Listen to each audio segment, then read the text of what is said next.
जय हिंद दोस्तों, आप सभी को स्वागत है आपको अपने YouTube channel RBS Edu Point 10th पे।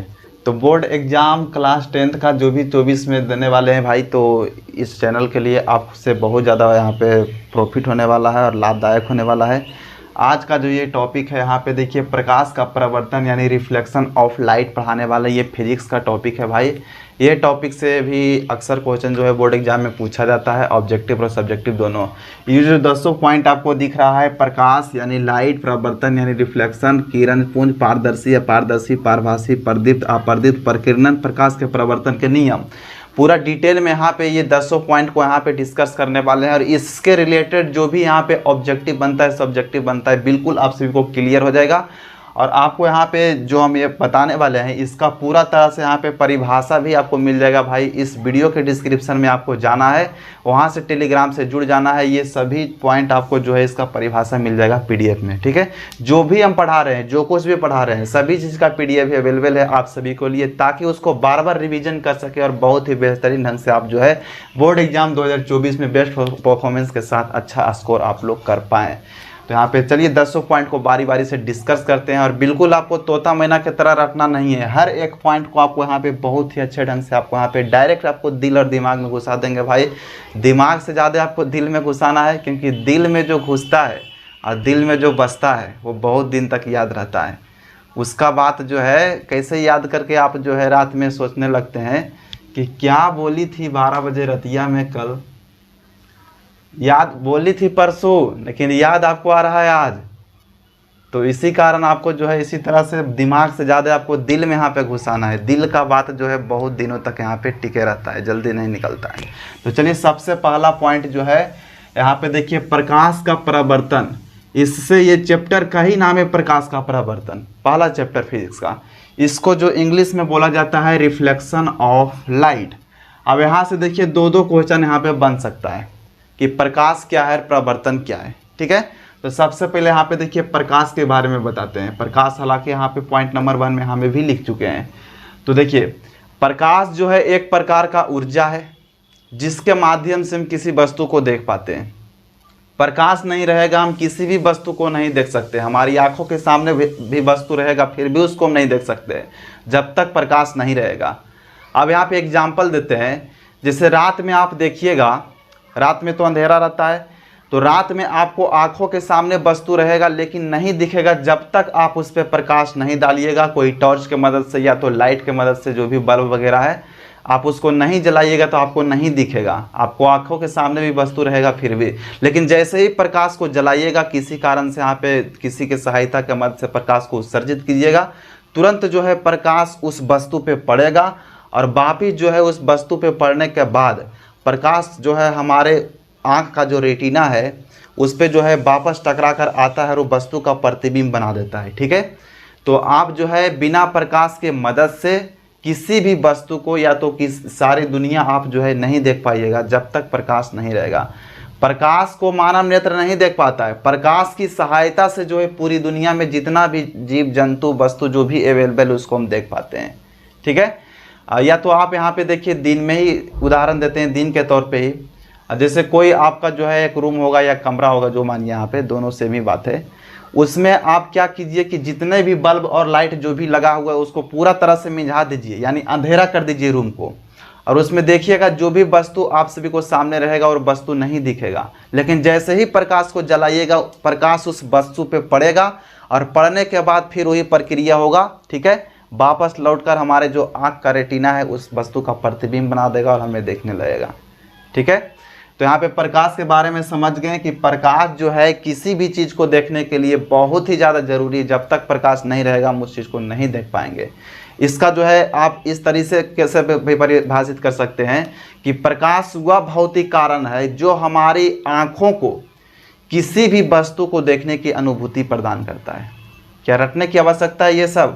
ये सब तो आप समझ सकते हैं पूरा अच्छे से। आप सभी को आंखों के सामने बिल्कुल थ्योरी प्रैक्टिकल के साथ यहाँ पे समझा दिए भाई। तो प्रकाश के बारे में यहाँ पे बिल्कुल कंप्लीट हो गया। इसको परिभाषित सही आपको नोट्स जो है मिल जाएगा उसमें PDF में। अब यहाँ पे देखिए परावर्तन के बारे में समझाते हैं। परावर्तन के मतलब होता है किसी भी वस्तु पे प्रकाश का पड़ना, ठीक है। चलिए यहाँ पे एक फिगर बनाते हैं, तब आपको ज़्यादा समझ में आएगा, क्योंकि आपको रटना एक भी पॉइंट नहीं है। जैसे यहाँ पे एक दर्पण बनाए, ठीक है, यहाँ पे दर्पण बनाए, इस तरह से दर्पण होता है। दर्पण एक तो वस्तु ही है भाई, ठीक है। अब यहाँ पे जो है, इस पे जो है प्रकाश इस तरीके से पड़ा, लेनिया इधर उधर हो जाता है, उसको आपको ध्यान नहीं देना है, बोर्ड पे बनाने में टेढ़ उड़ हो जाता है, आप समझदार तो ही है। इस पे जो है प्रकाश पड़ा। अब प्रकाश पड़ने के बाद यहाँ पे वापस जो है उसी माध्यम में लौट गया, इसी को बोला जाता है प्रकाश का परावर्तन। यानी कि किसी भी वस्तु पे प्रकाश को पड़ना और फिर से उसी माध्यम में लौट जाना, उसी प्रक्रिया को बोला जाता है प्रकाश का परावर्तन। तो परावर्तन के बारे में भी यहाँ पे देखिए कंप्लीट हो गया ये फिगर के मदद से, ठीक है। चलिए अगला पॉइंट को यहाँ पे समझते हैं, यानी लाइट भी कंप्लीट, रिफ्लेक्शन भी कंप्लीट। जो चैप्टर का नाम है वो भी कंप्लीट, लेकिन अभी चैप्टर में जितना पॉइंट है अभी कंप्लीट नहीं हुआ है। अब यहाँ पे समझिए, देखिए किरण पुंज के बारे में तीसरा पॉइंट, 2 पॉइंट कंप्लीट हो गए, इसको टिक करते हैं, ठीक है। अब यहाँ पे देखिए किरण पुंज क्या है, तो किरण पुंज का दूसरा नाम है प्रकाश पुंज, ठीक है। किरण पुंज बोलिए तो प्रकाश पुंज बोलिए, दोनों सेम ही बात है। आपको ज़्यादातर ऐसे बुक में देखने को मिलेगा किरण पुंज, इसको प्रकाश पुंज भी बोला जाता है। किरण पुंज है क्या, किरण पुंज क्या है, तो देखिए किरण पुंज जो होता है, प्रकाश के किरणों के समूह को बोला जाता है किरण पुंज या तो प्रकाश पुंज। और किरण पुंज जो है 3 प्रकार के होता है। कौन कौन, तो देखो बबुआ, यहाँ पे सबसे पहले इसको मिटाते हैं इस फिगर को, और यहाँ पे लिखते हैं पूरा, यहाँ पे जो है किरण पुंज कितने प्रकार के होते हैं, और जो भी यहाँ पे है सभी को यहाँ पे डिस्कस करते हैं, ठीक है। तो सबसे पहले किरण पुंज के बारे में समझाते हैं, उसके बाद यहाँ पे अगला पॉइंट पे यहाँ पे जो है उससे चलेंगे। सबसे पहला जो होता है किरण पुंज, समांतर किरण पुंज होता है, ठीक है। समांतर किरण पुंज, या तो आप इसको समांतर किरण पुंज हो गया पहला में। दूसरा में यहाँ पे देखिए है अभिसारी किरण पुंज, अभिसारी किरण पुंज, इसका एक और नाम है अभिसारी किरण पुंज का, इसको बोला जाता है, दूसरा नाम यहाँ पे संश्रित, ठीक है, संश्रित किरण पुंज। और यहाँ पे देखिए तीसरा जो है, क्वेश्चन में हालांकि आपको ज़्यादातर अभिसारी किरण पुंज ही मिलेगा कि अभिसारी किरण पुंज क्या है, और इसका दूसरा नाम है संश्रित किरण पुंज। तीसरा पॉइंट में यहाँ पे समझिएगा अपसारी किरण पुंज होता है, ठीक है। इसका दूसरा जो नाम हो जाएगा अपसरित किरण पुंज हो जाएगा, अपसारी किरण पुंज, इसको अपसरित किरण पुंज बोला जाता है। अब यहाँ पे तीनों को हम समझेंगे कि समांतर किरण पुंज क्या है, अभिसारी किरण पुंज क्या है और अपसारी किरण पुंज क्या है, ठीक है, बिल्कुल डिटेल में यहाँ पे एग्जाम्पल के साथ और फिगर के साथ। तो देखिए समांतर किरण पुंज जो होता है, प्रकाश के किरण जो है बिल्कुल एक ही जगह से यहाँ पे जो है चलता है, ठीक है। प्रकाश के किरणों जो है एक दूसरे से हमेशा समान दूरी पे चलते हैं, उसे बोला जाता है यहाँ पे समांतर किरण पुंज।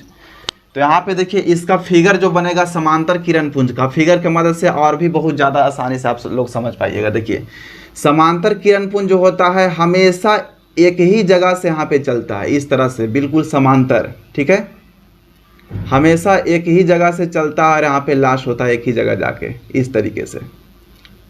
किस तरीके से आपको परिभाषित करना है बिल्कुल सभी नोट्स में यहाँ पे लिखा गया है, आप नोट्स यहाँ पे लेकर और बार बार रिवीजन कर सकते हो। आप यहाँ पे इस क्लास को एंड करने के बाद जो भी यहाँ पे समझा रहे हैं, यहाँ पे 10 पॉइंट आपको जो है रटने की ज़रूरत नहीं पड़ेगा, नोट्स में 1 से 2 बार देखिएगा, आपको याद, एकदम आपको याद हो जाएगा, डायरेक्ट यहाँ पे आ जाएगा। अब यहाँ पे देखिए अगला समांतर किरण पुंज समझ गए। समांतर किरण पुंज जो होता है हमेशा एक ही जगह से स्टार्ट होता है, लास्ट अनंत तक जाता है, यानी कि हमेशा जो है समान दूरी पे चलता है। अब यहाँ पे अभिसारी किरण पुंज के बारे में समझिए। तो अभिसारी किरण पुंज क्या होता है, किसी अनंत बिंदु से आकर प्रकाश की किरणें हमेशा एक बिंदु पे मिलती है, उसे बोला जाता है अभिसारी किरण पुंज। इसको दूसरा नाम है संश्रित किरण पुंज। देखिए इसका फिगर किस तरीके से बनेगा, एक बिंदु यहाँ पे लेंगे, देखो बबुआ, यहाँ पे एक बिंदु लेंगे और इस पे जो है हमेशा अनंत से आकर प्रकाश, ये प्रकाश आया इस पे मिल गया, ये प्रकाश की किरण आया इस पे मिल गया, ठीक है। यहाँ पे लाइन सीधा रहेगा, बोर्ड पे बनाने में कुछ प्रॉब्लम हो रहा है, यहाँ पे देखिए ये प्रकाश आया, ये सीधा इस पे मिल गया। जितना भी प्रकाश आएगा हमेशा जो है अभिसारी किरण पुंज में एक ही बिंदु पे मिल जाता है। इसी को बोला जाता है अभिसारी किरण पुंज यानी संसरित किरण पुंज। चलिए अगला पॉइंट को यहाँ पे समझते हैं, अपसारी किरण पुंज यानी अपसरित किरण पुंज के बारे में। बिल्कुल फिगर के साथ आपको नोट्स में देखने को मिलेगा, ठीक है। तो अपसरित किरण पुंज के बारे में समझिए। अपसरित किरण पुंज क्या होता है, एक बिंदु से प्रकाश का स्रोत जो है निकलकर हमेशा फैलती चली जाती है, उसे बोला जाता है यहाँ पे अपसारी किरण पुंज यानी अपसरित किरण पुंज। इसका फिगर किस तरीके से बनेगा तो आप यहाँ पे सोच लिए होंगे। एक बिंदु से निकलेगा और हमेशा फैलते चले जाएगा यहाँ पे चारों दिशा में, ठीक है, इस तरीके से। तो देखिए यहाँ पे एक बिंदु बना लिए और यहाँ से प्रकाश निकलेगा, इधर फैल जाएगा, यहाँ से प्रकाश निकलेगा, इधर फैल जाएगा, यहाँ से प्रकाश निकलेगा, इधर फैल जाएगा, यहाँ से प्रकाश निकलेगा, इधर फैल जाएगा। ये चारों दिशा में हो सकता है। हमेशा एक बिंदु से निकलेगा और फैलता हुआ चला जाएगा यहाँ पे चारों साइड, उसी को बोला जाता है यहाँ पे अपसारी किरण पुंज यानी अपसरित किरण पुंज। तो बिल्कुल यहाँ पे किरण पुंज के भी बारे में यहाँ पे कंप्लीट हो गया यहाँ पे तीनों पॉइंट, और बहुत ही बेस्ट तरीके से आपको यहाँ पे समझ में आया होगा। अब देखिए अगला यहाँ पे क्या है, तो सबसे पहले आप समझिए पारदर्शी, अपारदर्शी और पारभासी यहाँ कैसे आया। प्रकाश के आर पार होने के आधार पर वस्तु जो है दुनिया में 3 प्रकार के हैं। कौन कौन, तो पारदर्शी जिसको इंग्लिश में बोला जाता है ट्रांसपेरेंट, ठीक है, अपारदर्शी जिसको इंग्लिश में बोला जाता है ओपेक, और पारभासी जिसको इंग्लिश में बोला जाता है ट्रांसलूसेंट, ठीक है। तो पारदर्शी, अपारदर्शी और पारभासी जो है आर पार होने के आधार पर 3 वस्तु है। तो सबसे पहले पारदर्शी के बारे में समझते हैं, उसके बाद अपारदर्शी के बारे में समझेंगे, ये पारभासी के बारे में फिर समझेंगे। तो देखिए पारदर्शी के बारे में सबसे पहले समझिए। पारदर्शी वस्तु ऐसा वस्तु होता है जिनसे प्रकाश बहुत ही आसानी से आर पार हो जाता है। जैसे मान लीजिए ये एक वस्तु है, ठीक है, ये एक वस्तु मानिए, अभी एग्जाम्पल में भी देंगे कि इसका एग्जाम्पल कौन कौन सा हो सकता है। पारदर्शी वस्तु ऐसा वस्तु कहलाता है जिससे प्रकाश बहुत ही आसानी से आर पार हो जाता है। जैसे मान लीजिए ये एक वस्तु है, इधर से प्रकाश आया, इस पे पड़ा और ये साइड यहाँ पे निकल गया, ये साइड से पड़ा, ये साइड से पड़ा और ये साइड निकल गया, उसी को बोला जाता है पारदर्शी पदार्थ या तो वस्तु। जैसे हम यहाँ पे देखिए कांच ले लीजिए, ये कांच रहेगा भाई, तो इस पे हम टॉर्च जलाएंगे तो यहाँ पे कांच के ये पट्टी से ये पट्टी फॉक्स बहुत ही आसानी से चल जाएगा। आप खुद इसको चेक करके देख लीजिएगा। एक टॉर्च उठाइएगा और आपको कांच ले लेना है, इस पे बारना है यानी लाइट को जलाना है, तो यहाँ पे देखेंगे प्रकाश जो है इधर से इधर निकल जाएगा बहुत ही आसानी से। कांच हो जाएगा, पानी हो जाएगा, हवा भी हो जाएगा, ठीक है। हवा जो है दिखता नहीं है, उसको जो है महसूस किया जाता है। तो यहाँ पे आप लाइट टॉर्च आप जलाते हैं तो क्या जितना उसका जो है कैपेसिटी है, जितना क्षमता है वो फॉक्स उसका जाने का इफ़िशेंसी, वहाँ तक तो चला ही जाता है। तो बिल्कुल हवा में भी जो है, हवा भी एक तरह से पारदर्शी है, कांच भी पारदर्शी है, ठीक है, पानी भी पारदर्शी है। तो और भी यहाँ पे सोच सकते हैं तो और भी पारदर्शी हो जाएगा। ये अनंत तक है, ETC यहाँ पे कर देते हैं। तो चलिए पारदर्शी भी यहाँ पे कंप्लीट हो गया यानी कि ट्रांसपेरेंट। चलिए अगला समझते हैं यहाँ पे अपारदर्शी के बारे में यानी कि ओपेक के बारे में। तो अपारदर्शी वस्तु ऐसा वस्तु कहलाता है जिनसे प्रकाश का आर पार होना असंभव है, उसे बोला जाता है अपारदर्शी वस्तु या पदार्थ। जैसे कि यहाँ पे हम ले लेते हैं, ये एक वस्तु है, ठीक है, ये एक वस्तु क्या है, जैसे ईंट ही मान लीजिए, ईटा जिसको गांव देहात में बोला जाता है ईटा, जिससे मकान बनाया जाता है, घर बनाया जाता है। यहाँ पे ईटा है ये, उस पर जो है आप टॉर्च जलाइएगा, टॉर्च से फॉक्स निकलेगा, बिल्कुल जो है उसका फॉक्स ये पार हो ही नहीं सकता है, असंभव है, ठीक है, उसी को बोला जाता है अपारदर्शी वस्तु। जैसे में दीवार ले लीजिए, क्या दीवार को भी आप यहाँ पे टॉर्च को जलाइएगा तो दीवार से ये साइड से वह साइड हो सकता है? नहीं होगा, असंभव है। इसी तरह से यहाँ पे हम भी एक तरह से है तो हालांकि मनुष्य, लेकिन वस्तु ही मान लीजिए, क्योंकि दुनिया में जितना चीज़ें देखने वाला है सभी चीज़ यहाँ पे वस्तु ही कहलाता है। मेरे पे ही प्रकाश जलाइएगा तो क्या ये साइड से ये साइड निकलेगा? नहीं निकलेगा, उसका छाया बना सकता है। अपारदर्शी वस्तु के मदद से ही छाया बनता है, ठीक है। जैसे इस पे यहाँ पे टॉर्च जलाइएगा तो पीछे के साइड मेरा जो है छाया बन जाएगा, लेकिन यहाँ पे जो प्रकाश उसका निकलेगा आर पार होना असंभव है, ठीक है। तो बिल्कुल अपारदर्शी के भी बारे में समझ गया, यानी कि ओपेक के बारे में। अपारदर्शी वस्तु जो है इससे प्रकाश आर पार नहीं हो सकता है, आर पार होना असंभव है, उसी को बोला जाता है अपारदर्शी, ठीक है। अब यहाँ पे समझिए, देखिए पारभासी के बारे में, यानी कि ट्रांसलूसेंट के बारे में, ठीक है। पारभासी, तो पारभासी वस्तु वैसा वस्तु कहलाता है जिससे प्रकाश का कुछ अंश बाहर निकल पाता है और कुछ अंश नहीं निकल पाता है, उसे बोला जाता है पारभासी वस्तु। जैसे तेल लगा कागज, एक कागज उठाइए और उस पर तेल लगा दीजिए, हिमगंगा, नवरत्न, करुआ तेल, जौन तेल लगाना चाहते हैं लगा दीजिए, और उस पर देखिएगा प्रकाश उस पर जलाइएगा, पूरा प्रकाश जो है उस कागज से नहीं निकल पाएगा, कुछ उसका अंश निकल पाएगा और कुछ नहीं निकल पाएगा, देखिएगा। तो वो भी आ जाएगा यहाँ पे पारभासी वस्तु के बारे में।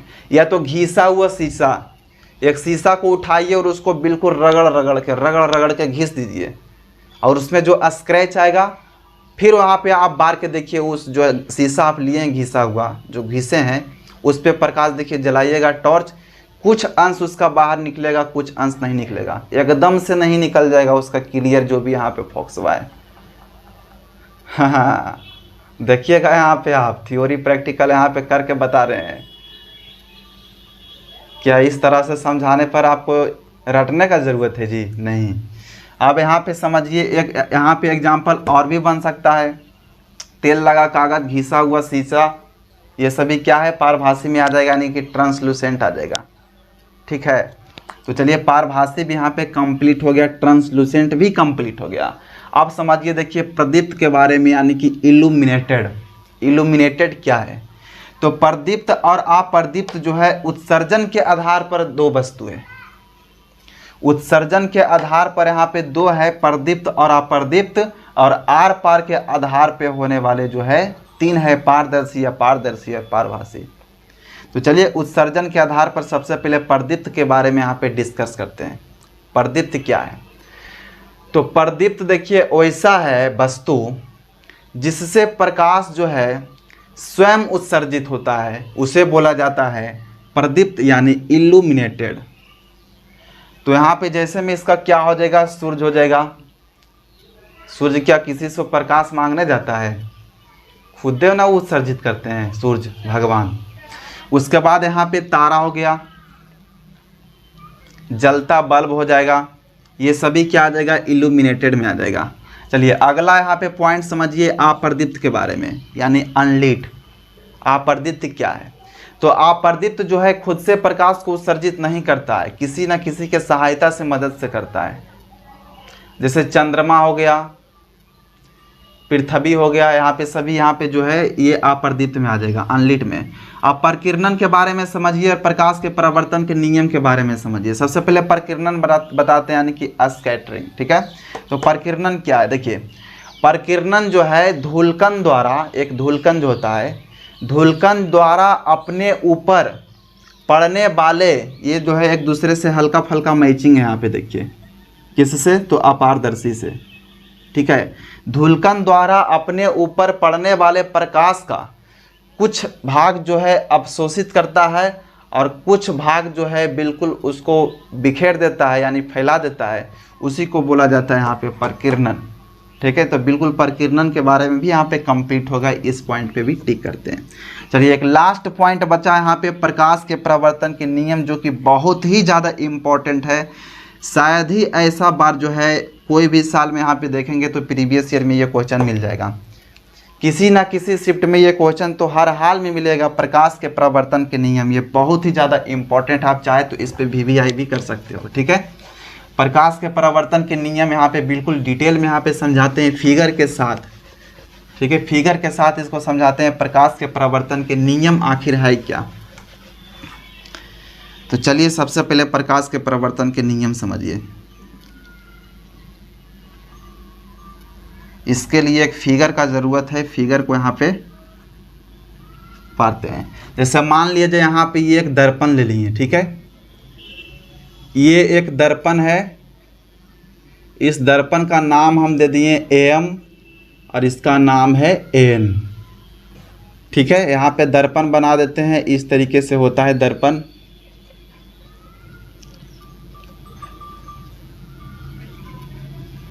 चलिए दर्पण बना दिए।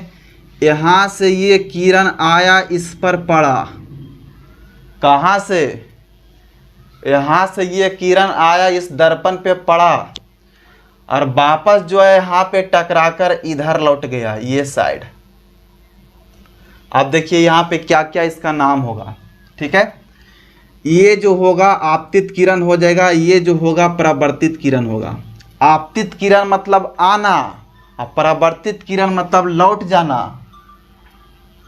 कितना ज़्यादा आसान है। आपतित किरण मतलब आना और परावर्तित किरण में लौट जाना। तो देखिए यहाँ पे, तो आपतित किरण यहाँ पे ये हो जाएगा। ठीक है, आपतित किरण, आपतित किरण। ठीक है, और ये हो जाएगा परावर्तित किरण। बोर्डवा अच्छा से नहीं चल रहा है, आप लोग सपोर्टे नहीं कर रहे हैं, जम के एकदम गर्दा उड़ा के, तो न तो डिजिटल बोर्डवा ले लेते। देखिए आपतित किरण मतलब आना, परावर्तित किरण मतलब लौट जाना। और यहाँ पे देखिए एक अभिलंब इस पे डाल देते हैं। ठीक है, इस पे एक अभिलंब डाल देते हैं, इससे इससे इससे इससे करके ये सीधा होगा। आप ठीक है, नोट्स में आपको सीधा मिलेगा बिल्कुल यहाँ पे फिगर के साथ। आपतित किरण मतलब आना, परावर्तित किरण मतलब लौट जाना, और इस पे हम एक अभिलंब डाल दिए। ठीक है, अभिलंब। चलिए इसको लिख लेते हैं, अभिलंब। अब यहाँ पे ये दो कोण बन गया, बना न दो कोण। यहाँ से एक कोण ये बन गया, एक कोण ये बन गया। ये कोण यहाँ पे कौन कौन होगा? तो यहाँ पे देखिए ये होगा आपतन कोण। आपतन कोण को आई से सूचित किया जाता है। ये हो गया परावर्तन कोण, यानी आर से सूचित किया जाता है। यहाँ आपको ऑब्जेक्टिव में भी पूछा जा सकता है कि आपतन कोण को क्या चीज़ से सूचित किया जाता है। तो आपतन कोण को आई से सूचित किया जाता है, अपवर्तन कोण को आर से सूचित किया जाता है। देखिए, तो आपतित किरण का भी परिभाषा आपको कंप्लीट हो गया कि आपतित किरण मतलब आना, या तो आप इसको परिभाषा की मदद से यहाँ पे शॉर्ट में हम बता दिए हैं देहतिया लैंग्वेज में कि आपतित किरण मतलब आना, परावर्तित किरण मतलब लौट जाना। लेकिन अगर आप इसको परिभाषा बनाना चाहो तो किस तरीके से देखिए बना सकते हैं। प्रकाश की किरण जो परावर्तक सतह पर पड़ता है उसी को बोला जाता है आपतित किरण। और परावर्तित किरण मतलब प्रकाश की किरण परावर्तक सतह से टकराकर वापस उसी दिशा में लौटने की प्रक्रिया को परावर्तित किरण कहते हैं। ये परिभाषा इसका बना, और शॉर्ट में याद करने के लिए आपतित किरण मतलब आना, परावर्तित किरण मतलब लौट जाना। चलिए अब यहाँ पे अभिलंब समझते हैं। तो आपतन बिंदु पे डाला गया लंब अभिलंब कहलाता है। अभिलंब भी कंप्लीट हो गया। अब यहाँ पे कोण के बारे में समझते हैं, इसका परिभाषा आप किस तरीके से दे सकते हो। तो देखिए आपतित किरण, यहाँ पे समझाते हैं सबसे पहले आपतन कोण के बारे में। 6 पॉइंट यहाँ पे बनेगा। कौन कौन पॉइंट यहाँ पे समझिए। सबसे पहले आपतित किरण, आपतित किरण ये आपको बोर्ड एग्जाम में पूछा जाएगा भाई, तो यहाँ पे बिल्कुल आसानी से लिख सकते हो। आपतित किरण का भी परिभाषा दे सकते हो। अभी जस्ट आपको समझाएं किस तरीके से देना है, बिल्कुल अपना भाषा में। परावर्तित किरण यहाँ पे दूसरा में हो जाएगा। 6 पॉइंट यहाँ पे बनेगा, इसको पूरा आप डिफिनेशन कीजिएगा तभी मार्क्स आपको मिलेगा। ठीक है, परावर्तित किरण, परावर्तित किरण। उसके बाद तीसरा पॉइंट यहाँ पे होगा अभिलंब, अभिलंब। चलिए चौथा पॉइंट यहाँ पे होगा आपतन कोण, आपतन कोण। इसको आई से सूचित किया जाता है। अभी जस्ट इसको परिभाषा आप किस तरीके से दे सकते हो अपना भाषा में जो समझिए। उसके बाद 5वां पॉइंट यहाँ पे होगा परावर्तन कोण। रेटिंग या बैठिए नहीं रहा है जी, परावर्तन कोण। चलिए 6ठा पॉइंट यहाँ पे समझिए आपतन बिंदु होता है। आपतन, आपतन बिंदु। चलिए आपतित किरण, परावर्तित किरण, अभिलंब, आपतन कोण, परावर्तन कोण, आपतन बिंदु, ये 6 जो है आपको यहाँ पे बिल्कुल इसको डिफाइन करना पड़ेगा, परिभाषित इसको करना पड़ेगा। और यहाँ पे जो हम बताएं अभी जस्ट आपको प्रकाश के परावर्तन के नियम को किस तरीके से लिख सकते हैं कि प्रकाश किसी स्रोत से निकलकर प्रवर्तक सतह पर पड़ने के बाद वापस लौटने पर जो जो नियम का पालन करता है उसे प्रकाश के प्रवर्तन का नियम कहा जाता है। बिल्कुल आसान शब्दों में। अब यहाँ पे इसको फिगर को पाटना होगा इस तरीके से आपको। उसके बाद ये 6 पॉइंट को डिफाइन करना होगा। तो किस तरीके से, तो सबसे पहले आपतित किरण मतलब वही आना, और परावर्तित किरण मतलब लौट जाना, ये दोनों एक साथ कंप्लीट। उसके बाद अभिलंब, तो आपतन बिंदु पर डाला गया लंब अभिलंब कहलाता है। उसके बाद यहाँ पे आपतन कोण समझाते हैं। तो देखिए ये वाला आपतित किरण और अभिलंब के बीच बने कोण को आपतन कोण कहते हैं, और आपतन कोण को आई से सूचित किया जाता है। आसान, ये भी कंप्लीट। चलिए प्रवर्तन कोण, अभिलंब और प्रवर्तित किरण के बीच, कहाँ, बीचों बीच, अभिलंब और प्रवर्तित किरण के बीचों बीच जो कोण बनता है उसे प्रवर्तन कोण कहा जाता है। इसे आर से सूचित किया जाता है ना आसान। चलिए अगला आपतन बिंदु। आपतित किरण से आने वाली प्रकाश की किरणें प्रवर्तक सतह जो बिंदु से टकराता है उसी को बोला जाता है आपतन बिंदु। यही है जो आपतन बिंदु है, ठीक है, जो यहाँ से सगरों से आकर मिला। चलिए आपतन बिंदु भी कंप्लीट। तो कैसा लगा ये आज का क्लास, ज़रूर इस वीडियो के कमेंट में बताइएगा फटाफट से। और अगला जो यहाँ पे जो भी इसके आगे और भी पॉइंट है बिल्कुल पार्ट बाई पार्ट लेकर आएंगे भाई, ताकि आप सभी को किसी भी तरह से जो भी यहाँ पे चैप्टर है, किसी भी चैप्टर का ऐसा क्वेश्चन नहीं जो आपको यहाँ पे रटने की ज़रूरत पड़ेगा। बिल्कुल इसी तरह से आसान शब्दों में आप सभी को जो है बोर्ड एग्जाम 2024 में देने वाले हैं क्लास 10 का, बहुत ही आसानी से आपको तैयार हो जाएगा। साइंस भी और हर एक सब्जेक्ट आपको, ठीक है। तो इस चैनल को सब्सक्राइब करके बेल आइकन को ऑल पे प्रेस कर दीजिए, ताकि जब भी जो भी कंटेंट यहाँ पे हम डालेंगे इस चैनल पे, तो सबसे पहले आपको यूट्यूब एप्लीकेशन पे एक नोटिफिकेशन जाएगा। उस नोटिफिकेशन के मदद से मेरा सभी क्लासों को आसानी से देख सकते हो। तो डिस्क्रिप्शन से इसका नोट्स ले लीजिएगा और वहाँ से आप रिविजन कर सकते हो, ठीक है, टेलीग्राम से जुड़ के। चलिए इस वीडियो को यहीं पर एंड करते हैं। धन्यवाद, टाटा, बाय।